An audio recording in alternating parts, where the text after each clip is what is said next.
You can hear me now? Everybody can hear me? I have a different setup, so I'm sorry. I'm looking different. In fact, I don't need to do that. I can why suffer? Why am I suffering? Why? Don't suffer.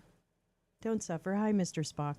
Actually, that is actually an unmodified photo of a Mitch McConnell face.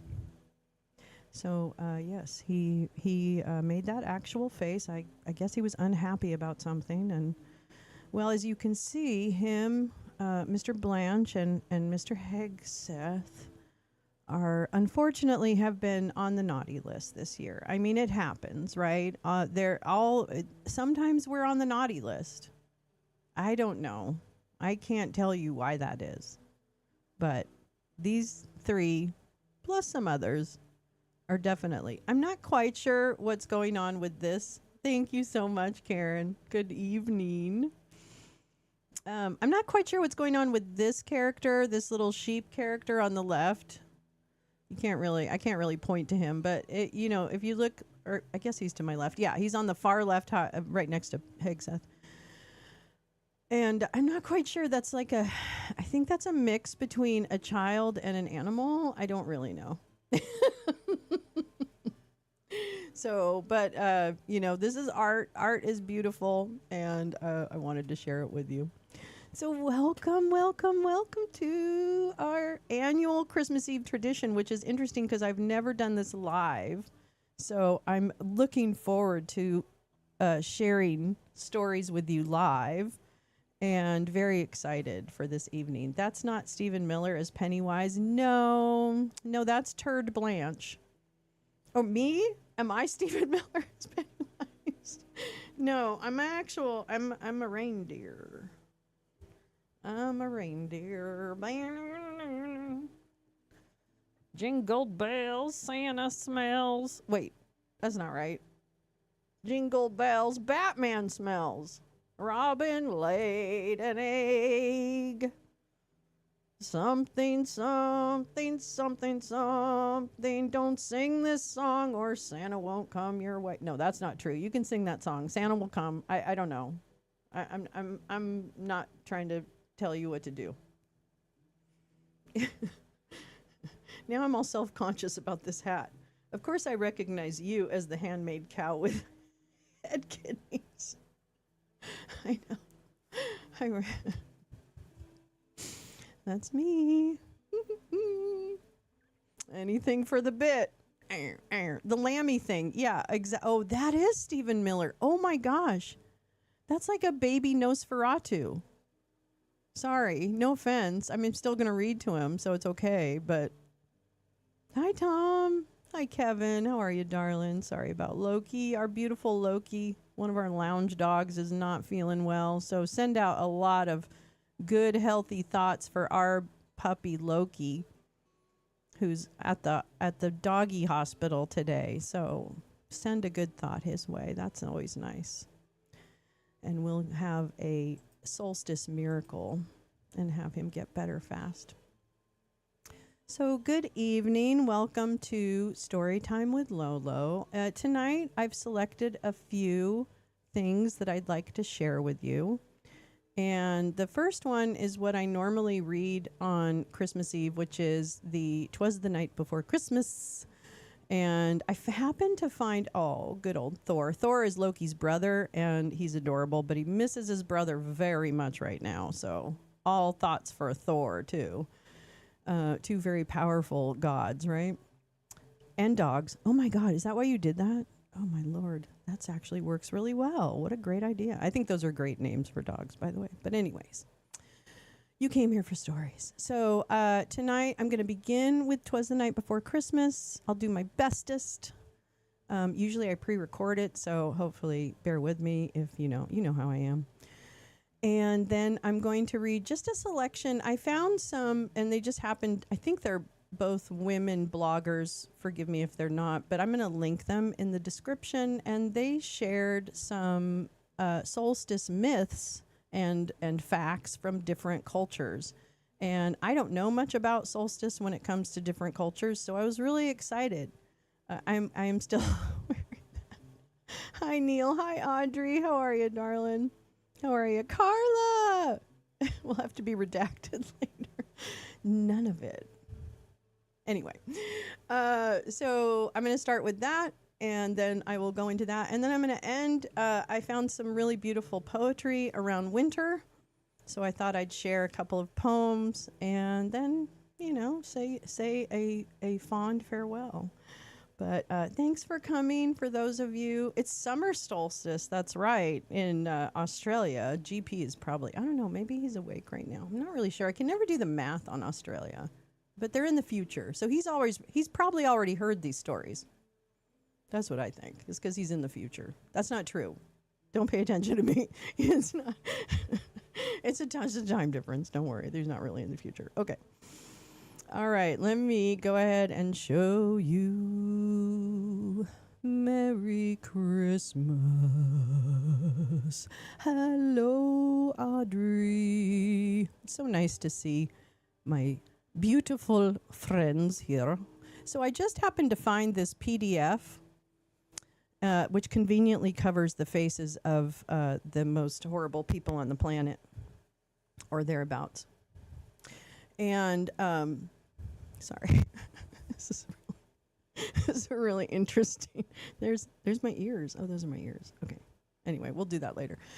So I thought it's a beautiful one of the first. Hi, Griffey. The live chat is blocking Lolo's face. Wait, what? Oh, is there live chat on the screen? I don't even know. Is that already showing on the screen? Because I took our chat off the screen because you know how we can be.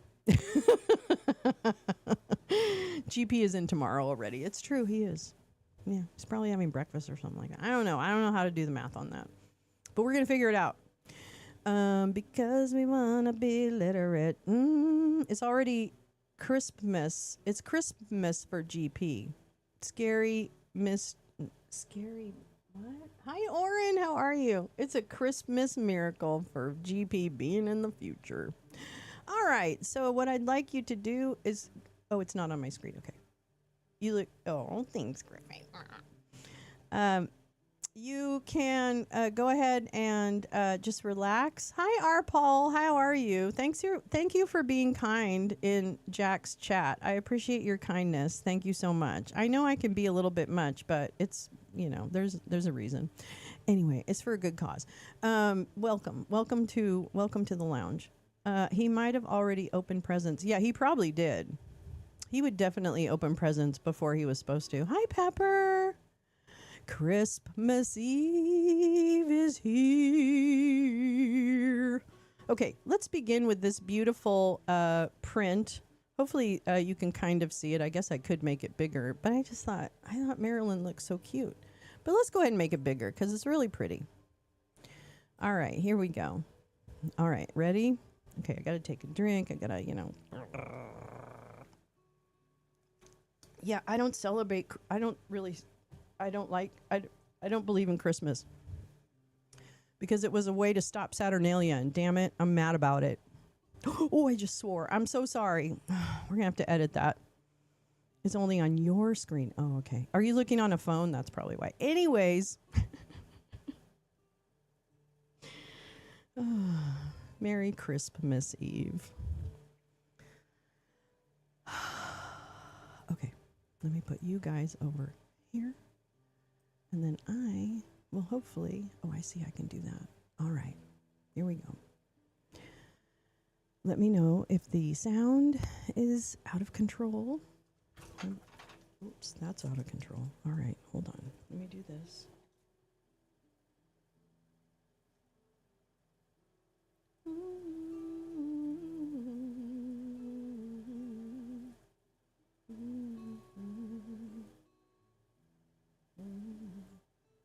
Goodness me.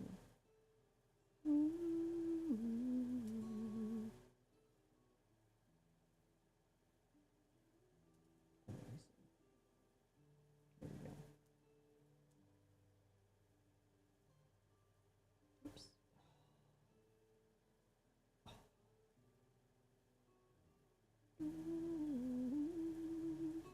All right, there we go. Thank you for your indulgence.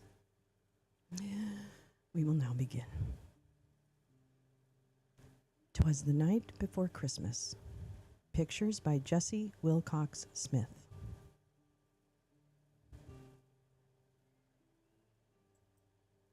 Oops.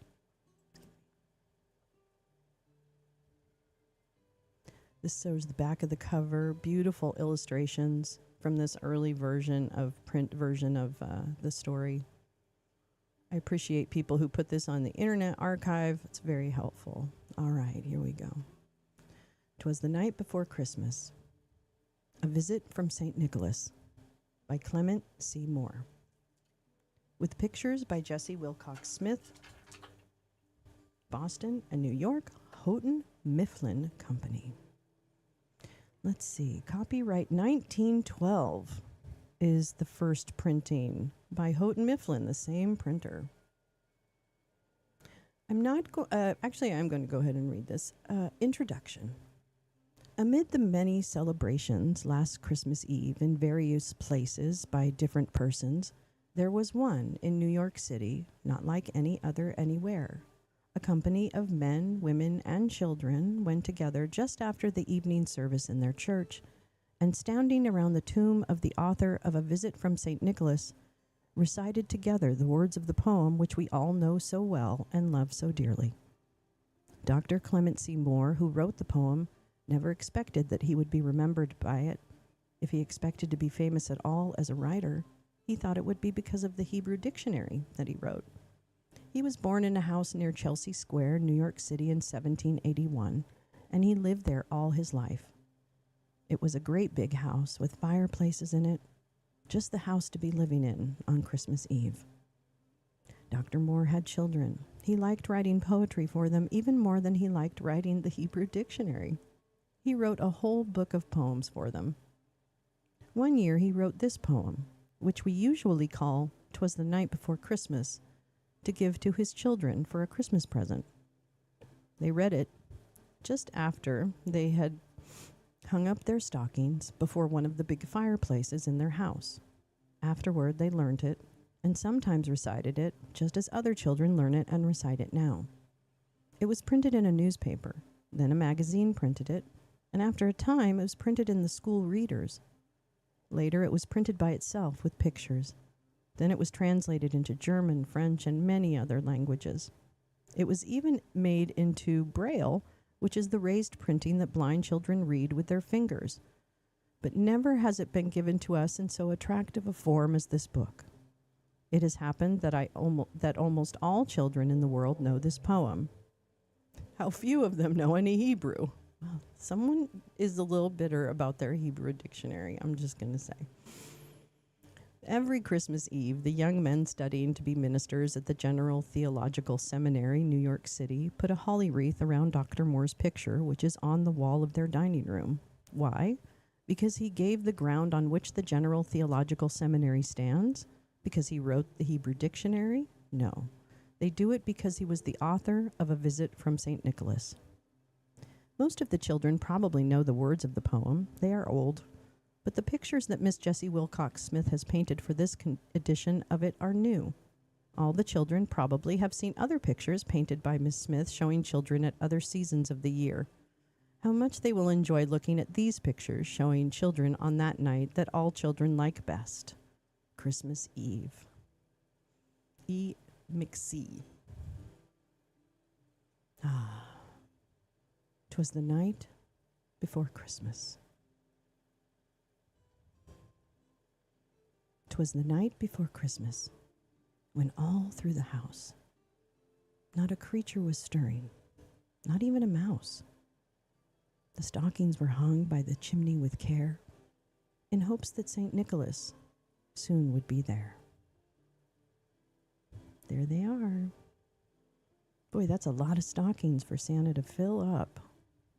Beautiful. The children were nestled, all snug in their beds, while visions of sugar plums danced in their heads, and Mama in her kerchief and I in my cap had just settled our brains for a long winter's nap. There they are, they're sleeping, all the decorations, so beautiful. When out on the lawn, there arose such a clatter I sprang from the bed to see what was the matter. Away to the window, I flew like a flash, tore open the shutters, and threw up the sash.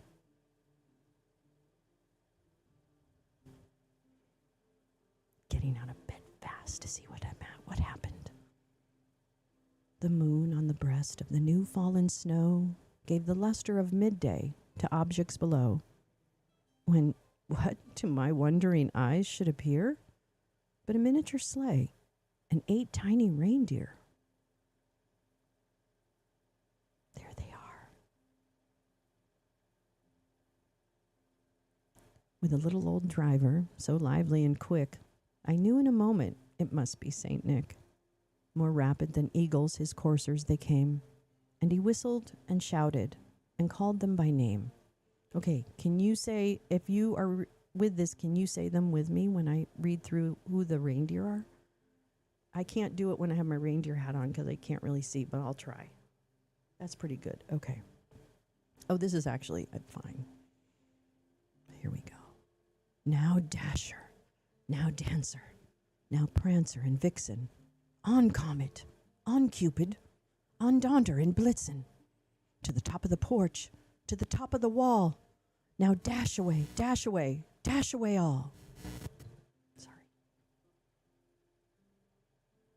Look at those birds. Oh, that's so pretty. There he is. There he is. They're going to land on their roof. Wah.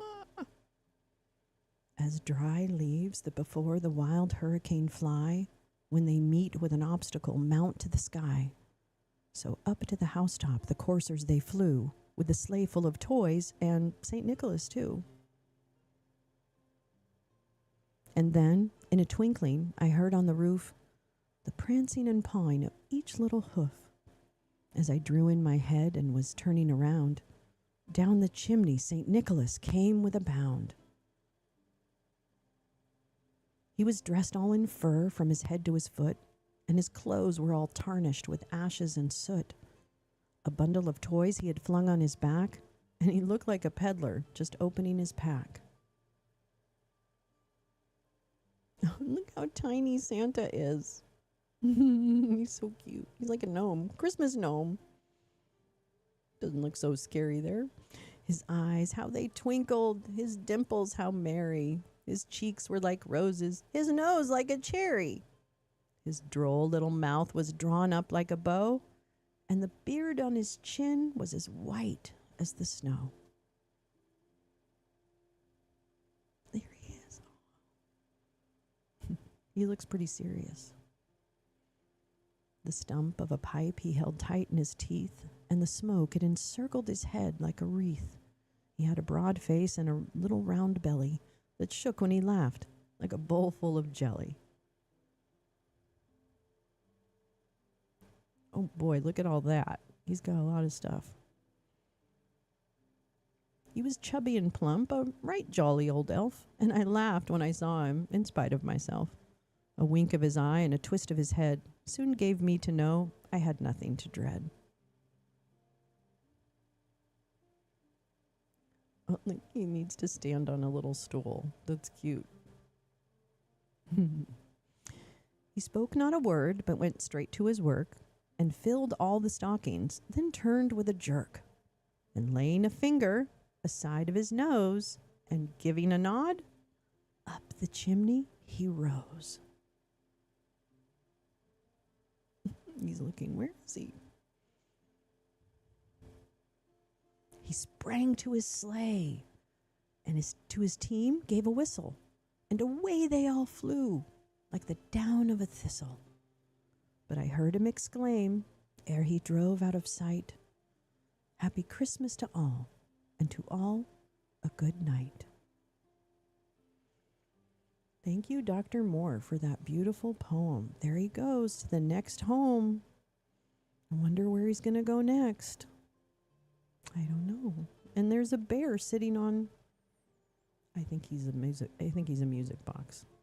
And there's the other illustrations. I'll link this because this is a free document that you can see. It's really cute. All right, let's take this. Boop, boo. Let me come back and see my friends. Ooh, thank you, thank you. Thank you, thank you, thank you. Santa has a... he's really...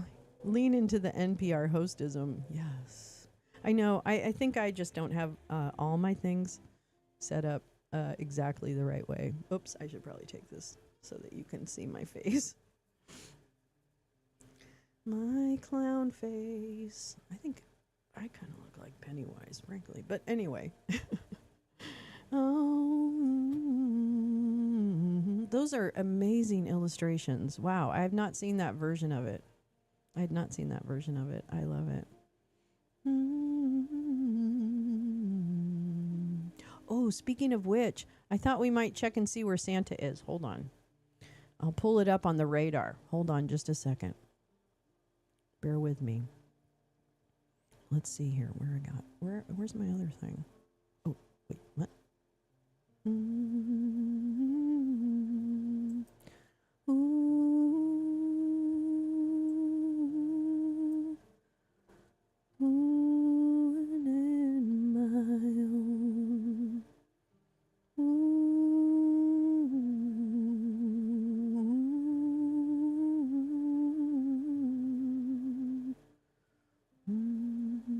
Where did you go, Santa? Where did you go?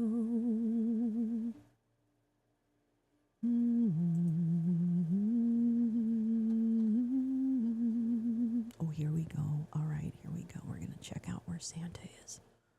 Hold on, let's see where he is. Hold on. And then everybody who is waiting for Santa, you have to go to bed. It's time. It's time to go to bed. If you're waiting for Santa, you better get to bed. I'm telling you right now, you better not pout, because I know what I'm talking about. Here we go. There's Santa. Santa, where are you? Let's see. Headed for Kingston, Jamaica in 1 minute and 30 seconds. Let me see. How many gifts has he delivered? They have a counter up here. The counter says that he's delivered. I guess you can't see it on your screen. I'm so sorry. But it's over 5.5 million gifts delivered so far. That's isn't that crazy? How does he fit 5 million gifts inside that little sleigh? How does he do that? Well, I'm going to tell you, that's some solstice magic right there. I'm going to tell you that right now. Well, crack on, Santa, and be careful. Be careful, especially in the Caribbean and the Eastern Pacific. Thank you. Okay. All right.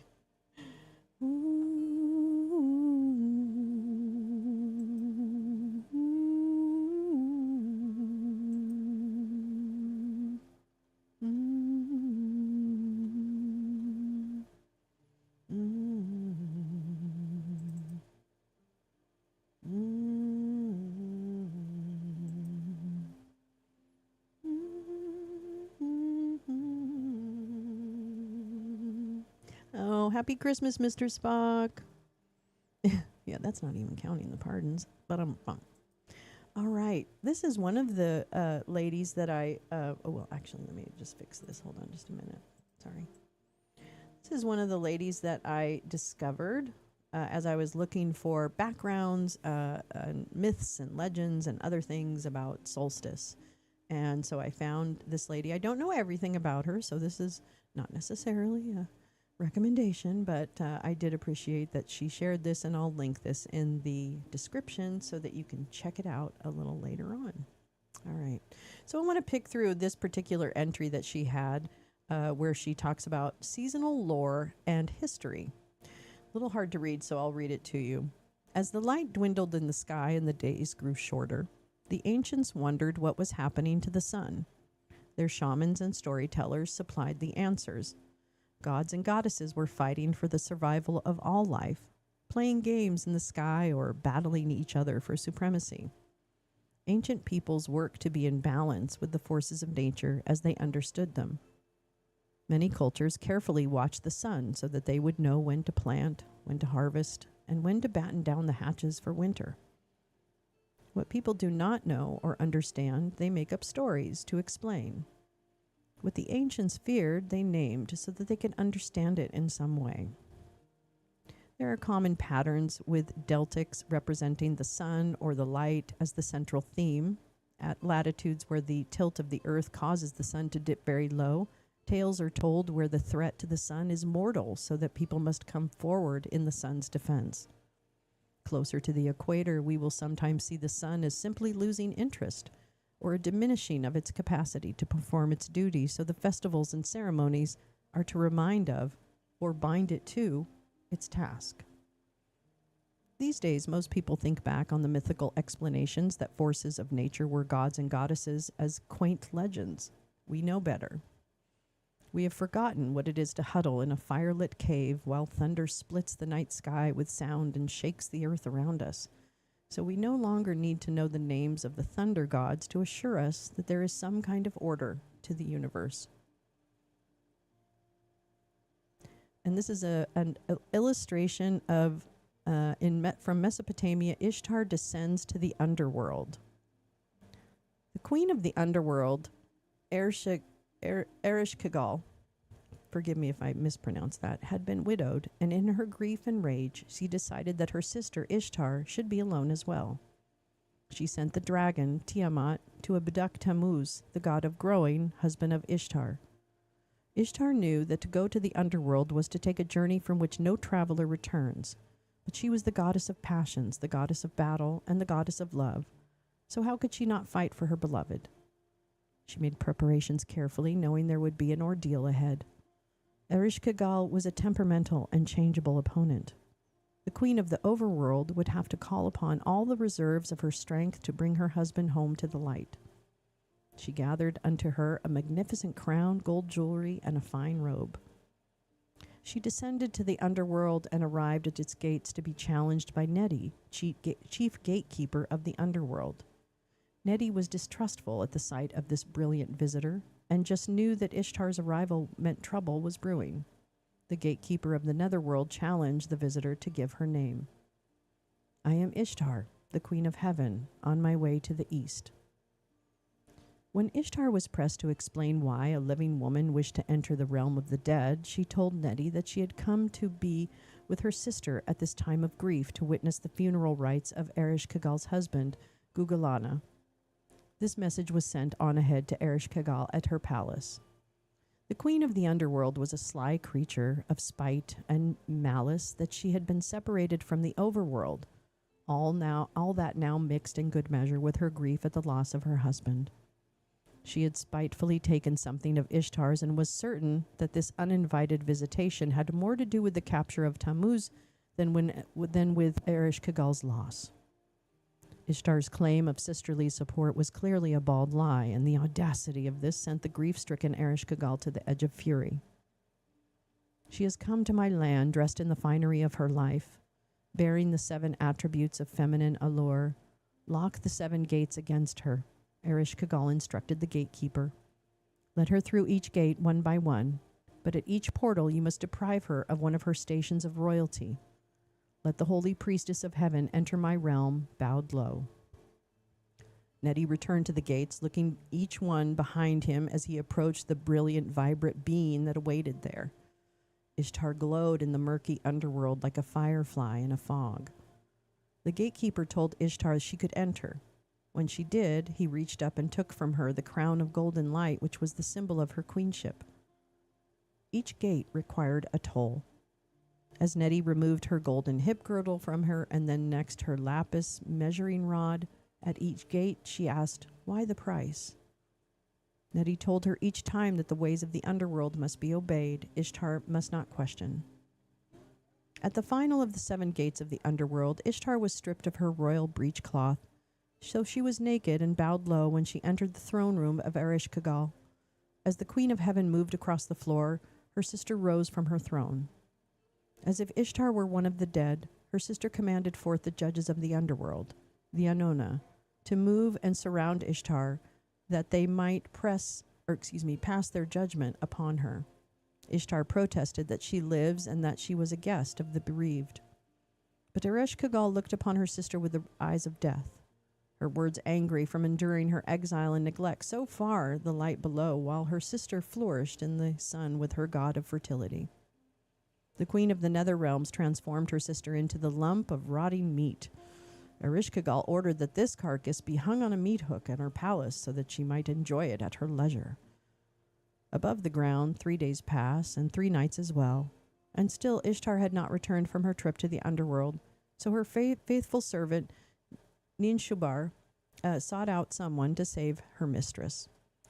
Ishtar's father and grandfather both judged the queen's choice to go, saying Ishtar knew what she was getting into and she could get herself out of it. Neither of them would cross the unpredictable and frightening Ereshkigal. The faithful servant, Ninshubur, then went to Ishtar's mother's father, Enki, who turned out to be very concerned about the violence that could be occurring between his granddaughters. In the days since Tammuz had been taken, Enki witnessed the loss of fertility from the land. Now, with Ishtar gone only 3 days, the world lacked light as well. In the days since Tammuz had been taken, wise grandfather Enki saw that Ereshkigal was in grief and had chosen to take it out on her sister. Enki knew that Ereshkigal had been terribly lonely in the underworld until her husband had eased that solitude.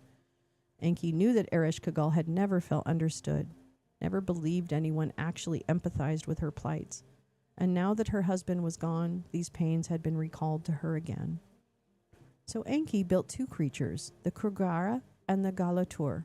He gave them the ability to turn themselves into flies and supplied them with the food and water of life to carry them to the underworld. Enki knew that though the sisters are in opposition to each other, they are also part of one another. Though Ereshkigal does not know it, the devastation she wreaked upon the life force of Ishtar would have an unexpected effect on the queen of the underworld. Without knowing why, Ereshkigal had been in pain as a woman about to give birth because her life force, which she shared unknowingly with Ishtar, was threatened. Enki's creatures, the Kurgara and the Galatur, would enter the underworld in the form of flies. They would fly to the queen's side, where they would listen to her cries of grief and pain. They would echo those cries and grief of pain to draw Ereshkigal from her isolation.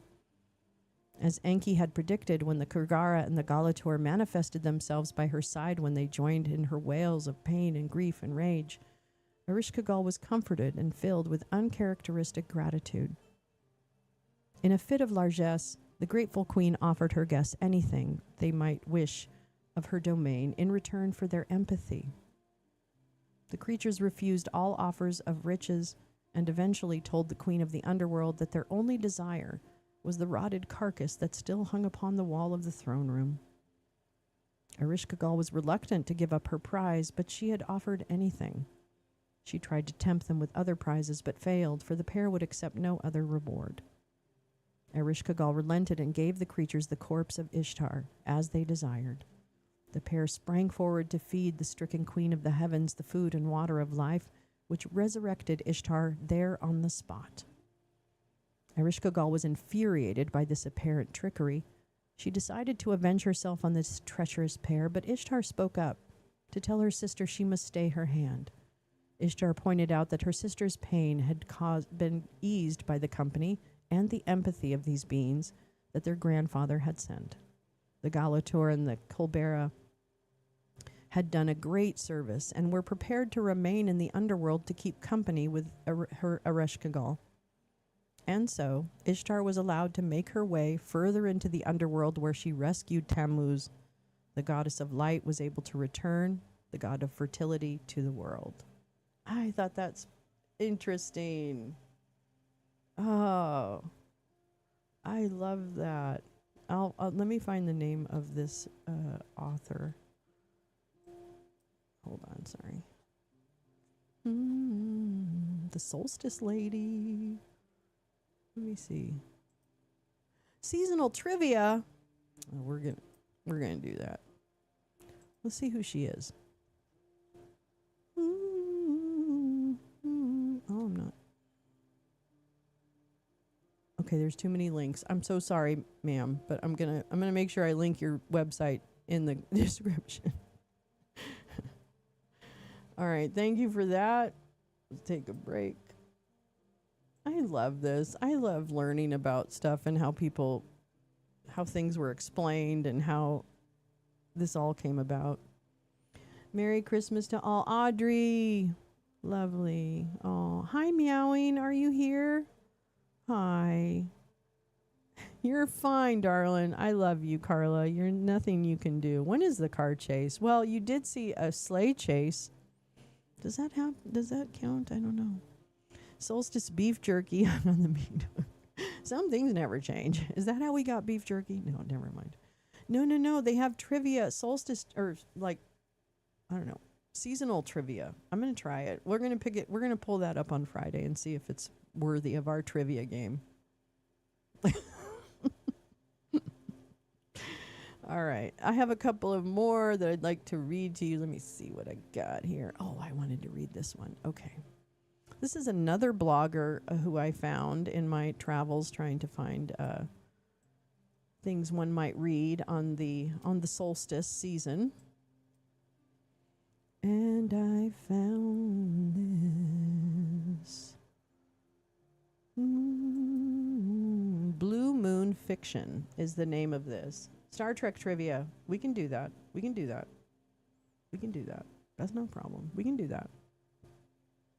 I'm not sure if I can make this any bigger, so forgive me, but I will be reading it to you.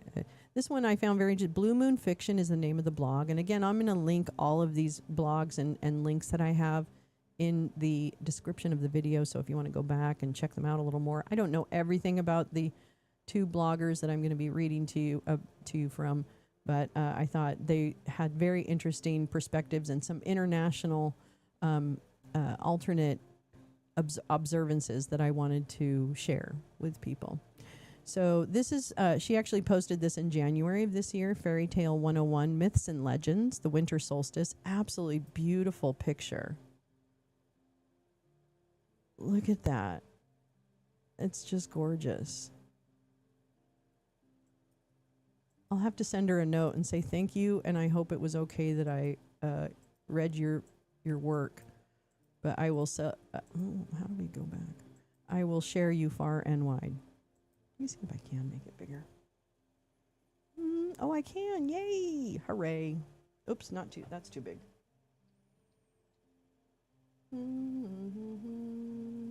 There we go. Oh, no, stop it, Best Buy. Sorry, let me just do a sound. Shit. That's absolutely terrible, but I think we're good. Let me turn myself down a little bit. Okay. All right. Oh, I'm so glad. You like this. I love doing this stuff. I love reading, and I don't get to read enough. I don't choose to read enough on my own, and I really should. So I really appreciate the chance to read online, and that people will indulge me with that. So I really do appreciate that. All right, let's try and get rid of these ads. All right, so I wanted to read her entry about this. The winter solstice is the time of ending and beginning, a powerful time, a time to contemplate your immortality, a time to forgive, to be forgiven, and to make a fresh start, a time to awaken. From Frederick Lenz, author of Surfing the Himalayas, which sounds really, really interesting.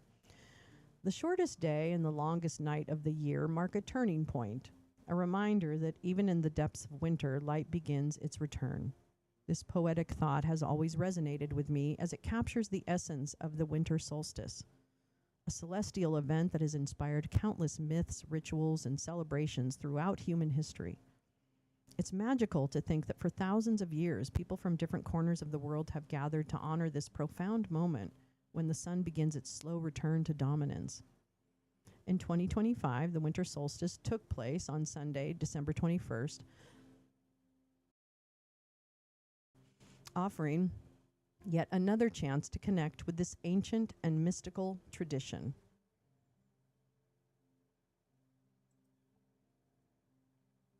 Excuse me, I'll just take a brief. Oh, wonderful, Teresa. I'm glad you're able to listen. Be careful out there on those roads. Don't know what the weather's like. There's something inherently enchanting about the solstice, a day when the sun seems to pause in its journey across the sky before reversing course. The word solstice itself comes from the Latin solstitium, meaning sun stands still. It's easy to imagine ancient observers watching the sky filled with both awe and relief as they realized the light was coming back. For them, this wasn't just an astronomical event, it was a cosmic promise of renewal, a sign that even the darkest days wouldn't last forever. Another quote she has is, "Let your heart emerge as all the wild things do with the return of the light." I can't see who wrote that. Forgive me.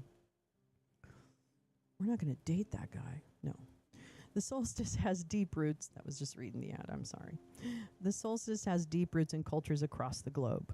In Norse mythology, the solstice was marked by Yule, a celebration of the sun's return with feasting, storytelling, and the burning of the Yule log, which symbolized warmth and protection against the cold. These traditions are echoed in today's holiday customs, from evergreen decorations to the cozy glow of candles. Across the Roman Empire, Saturnalia took center stage, a raucous festival honoring Saturn, the god of agriculture, complete with feasts, games, and a temporary reversal of social roles. It was the time of laughter and indulgence, a reminder that even in the darkest season, joy could be found. I like that. In China, the Dongxi Festival, again, forgive my pronunciation, festival aligns with solstice, celebrating family unity and the balance of yin and yang. Families gather to eat tangguan, sweet rice balls that symbolize reunion and harmony. Meanwhile, in Iran, the solstice is celebrated as Yalda night. Families stay awake through the longest night, sharing poetry, eating pomegranates, and telling stories to fend off evil and welcome the dawn. Each of these traditions reflects a deep understanding of the solstice as both a physical and spiritual turning point. That's a beautiful decoration as well. Let me just cough a little bit. In African traditions, the solstice holds its own unique place. Some interpretations of ancient Egyptian mythology suggest that the winter solstice was linked to the rebirth of the sun god Ra and the triumph of light over darkness. The alignment of temples and monuments like Karnak with the solstice sun further highlights its significance.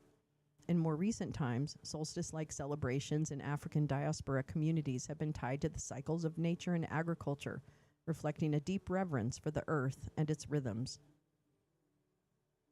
I want this celebration. Everything, yeah, I love this. Even in literature, the solstice has been a source of inspiration, often representing moments of transformation or renewal. Susan Cooper's The Dark is Rising weaves solstice themes into the story of light battling darkness, capturing the profound magic of this time of year. Similarly, Jeanette Winterson's Christmas Days explores the quiet wonder of winter, offering stories that remind us of the warmth and connection found in the darkest season. These works, like the solstice itself, remind us that endings often lead to beginnings. One of my favorite related tales is the Celtic story of the Holly King and the Oak King, two rival deities who battle for supremacy. At the winter solstice, the Oak King triumphs, symbolizing the return of the sun and the promise of new life. It's a story of balance and renewal, a reminder that even in cycles of loss, there is growth. In modern times, the solstice continues to captivate. Thousands gather at Stonehenge to witness the sun rise or set in perfect alignment with the ancient stones, a testament to humanity's enduring awe of the natural world. Solstice festivals and gatherings are becoming increasingly popular, blending old traditions with new interpretations. Lighting candles, spending time in nature, and setting intentions for the coming year are just a few ways people honor the solstice today. For me, the winter solstice is a time of reflection. As the world slows down for winter, I find solace in its quiet beauty. On December 21st, 2025, I plan to do as we do every year. Light a few candles with my son, share stories, hunker down for the winter, and embrace the magic of the season. It's a chance to pause, to honor the cycles of nature, and to remember that even in life's darkest moments, the light will always return. Madam, You are a lovely writer, and I adore you. I will make sure that this is linked so that you can. I'm looking forward now to reading other things that she shared on her blog, the Blue Moon Fiction. So I'll be sharing that. All right, let's take a little break, and I'll check in with my friends over here, Stonehenge. I'd like to go to Stonehenge. I don't really think there's a lot of I'm not really into traveling at the same time, but that's one of those things I would have liked to see rather. Halal place across the street is slammed. Maybe we'll go tomorrow. Oh my gosh, halal sounds so good. Oh my Lord. Oh, I had a place across the street when I lived in New York that was, I think it was actually Pakistani. I can't remember the name of it. Man, the food there was absolutely amazing. Yeah, Audrey, I think that, again, I don't believe in a sky daddy or mommy or any of that. I revere nature now more than I ever have. And so maybe that's why her entry really hit me strong in terms of what is it we hope for, right? What is the renewal? And time is an opportunity, right? Time is an opportunity. And it's, I don't, for me personally, it's not about the faith piece of it. I want to believe in the goodness of humankind. So, and that humankind can be better stewards of or assist nature a whole lot more than we already do. Wow, crazy. All right, I'm going to read a couple of poems from about winter from the Poetry Foundation. I found a couple that I enjoyed, and I'm going to share them with you, and then we'll kind of wrap. All right, let's see. Hold on. It's Christmas time.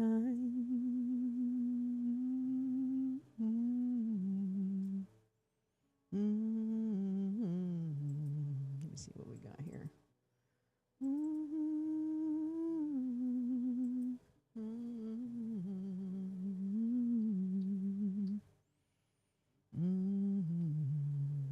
All right. I have many favorite poets. Pablo Neruda, a lot of favorite poets. One of my favorite poets. Oops, I gotta fix those dimensions. Hold on, just a moment, please, darlings. Hold on, my darlings. Hold on, my darlings. Hold on, my dearest darlings.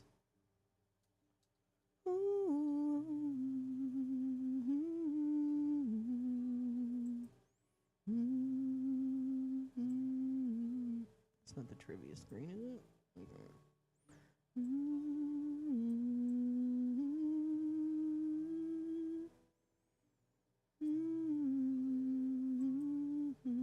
All right. Yes, it is indeed, Mr. Spock. Please, I will be so after the show. All right. Oh, how to make me louder? Am I not loud enough? Oh dear. Okay. Is that any better? It's probably. I was trying to also be quiet, but I'm sorry. I'm looking this way because I have the chat over here. I apologize. Okay. All right. Welcome to the Poetry Foundation. And of course, I'm not a professional poetry reader, so I apologize. You know the drill. I'll do my best, but I'm sure I don't do all the poems justice. And this poet, Mary Oliver, is one of my favorites. And I just, what will you do with this one wild, precious life was one of the lines that just really moved me. I'd be louder if I was a Republican. Okay, can you hear me a little bit better now? Can you hear me a little bit better now? I think it's me. It's user error. I apologize. Okay, no lies detected. Yeah. Okay, I'm going to work on the sound tomorrow. I think that's got a little bit of fuzz. All right, so Mary apparently wrote this particular poem, White Eyes, and so I'm going to read it for you. White Eyes. by Mary Oliver. In winter, all the singing is in the tops of the trees, where the windbird, with its white eyes, shoves and pushes among the branches, like any of us. But he wants to go to sleep. He wants to go to sleep, but he's restless. He has an idea, and it slowly unfolds. From under his beating wings, as long as he stays awake. But his big round music, after all, is too breathy to last. So it's over. In the pine crown he makes his nest. He's done all he can. I don't know the name of this bird. I only imagine his glittering beak tucked in a white wing, while the clouds, which he has summoned from the north, which he has taught to be mild and silent, thicken and begin to fall into the world below, like stars or the feathers of some unimaginable bird that loves us, that is asleep now and silent, that has turned itself into snow. October 2002 published. Thank you. And this one, also around winter, is by Claude McKay. I'm not familiar with their work, but I'm interested in this. The Snow Fairy. 1. Throughout the afternoon, I watched them there, snow fairies falling from the sky, whirling fantastic in the misty air, contending fierce for a space supremacy. And they flew down a mightier force at night, as though in heaven there was revolt and riot. And they, frail things, had taken panic flight down to the calm earth, seeking peace and quiet. I went to bed and rose at early dawn to see them huddled together in a heap, each merged into the other upon the lawn, worn out by the sharp struggle, fast asleep.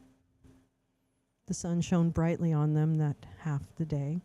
By night they stealthily had stolen away. 2. And suddenly my thoughts then turned to you, who came to me upon a winter's night, when snow sprites round my attic window flew, your hair disheveled, eyes aglow with light. My heart was like the weather when you came. The wanton winds were blowing loud and long, but you, with joy and passion all aflame, you danced and sang a lilting summer song.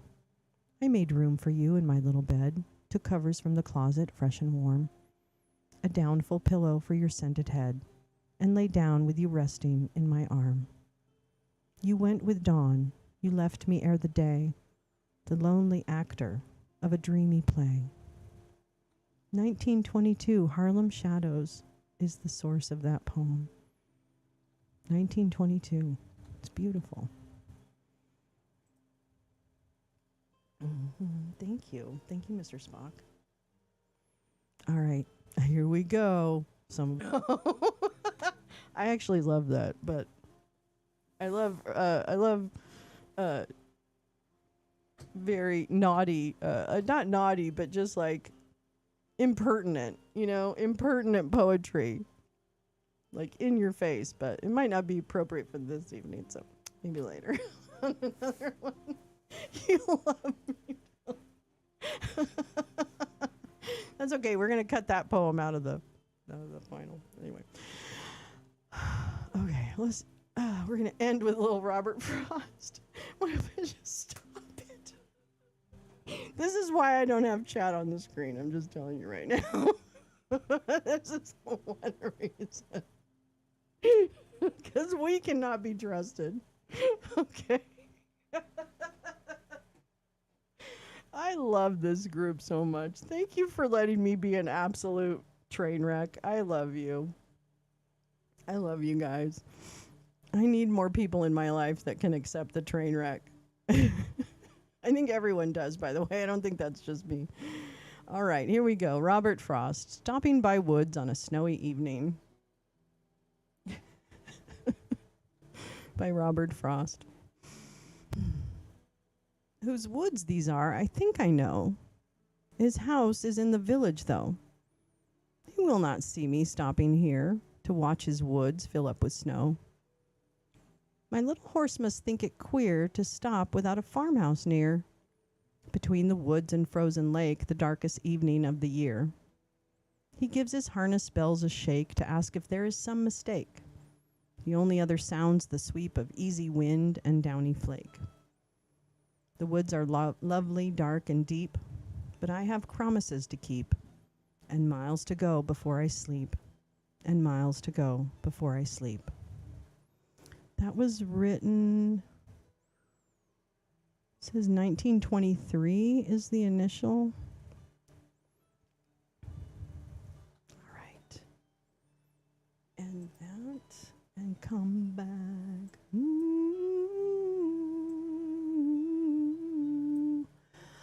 We did it. We did it. We did it. Those are real lights. They're not AI. No. Oh my gosh. Thank you for coming to my fractured fairy tales. my fractured story time. But you know what? I don't know. You know.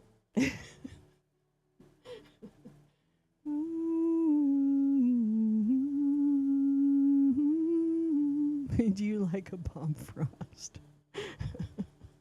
I love me a Bob Frost. Yeah, that's right. Trump wrote that one. I didn't read that one all the way through. That was my mistake. I thought it looked clever and fun, and then it got a little more serious. That's okay. That's okay. You're very welcome, Meowing Star. My thesis paper was on Robert Frost. Oh, really? My conclusion was they all sounded the same.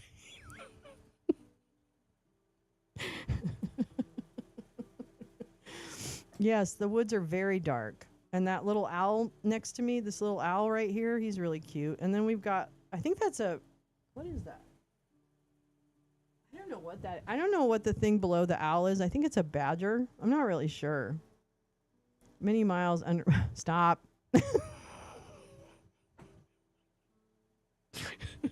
Okay, maybe this is never like what we should do. You know why I pre-recorded this? This is why I pre-recorded this. Or why I usually pre-record this. It's real. It's all real.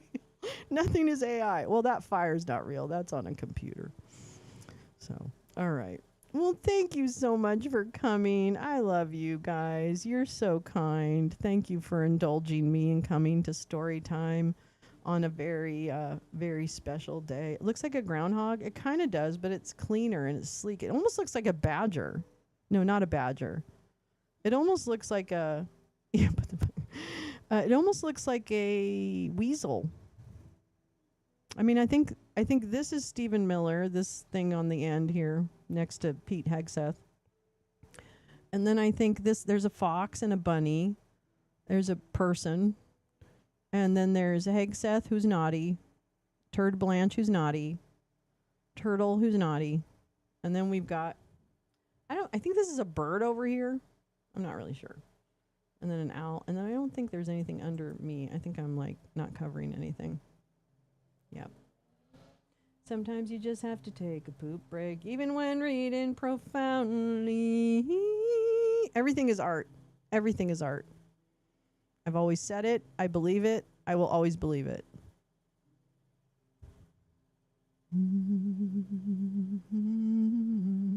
Hey, I will be live. When will I be live? Oh, tomorrow. Tomorrow is Christmas. So for those of you who observe, have a wonderful day. If you don't observe, I see you. I will, however, be playing. I think we're going to start. Yeah, I'm going to take Christmas Day off, but I am going to be in Discord. So I'm going to be in Discord, and I'm going to start. I have to talk to I don't have to. I'm going to open a Zoom for my family and talk to them. But then I was thinking about 2 p.m. Pacific, 5 p.m. Eastern. 2 p.m. Pacific, 5 p.m. Eastern. I was going to do trilogies. And I was going to start with Star Wars. Were we going to start with something else? I don't remember. But I think I wanted to start with Star Wars. Bon Natale. Merry Christmas. Mary Chrysler. I love that woman. It's one of my favorite TikToks of all time. All right. Well, yeah, once again, thank you so much for coming to the show. I hope you have a lovely evening. I hope tomorrow is filled with something magical for you, regardless. And I hope I see you on Discord. Oh, yeah, we're going to do Die Hard. I can do that now because I fixed my computer. I'm unfamiliar with a single Natalie right now. Oh, that's interesting. I used to have a really good friend named Natalie. Anyway. Okay. Thank you so much for coming. Thank you, thank you, thank you. I love you guys. All right. I will see you later. I'll see you tomorrow. You never know. Check it out. All right. Good night.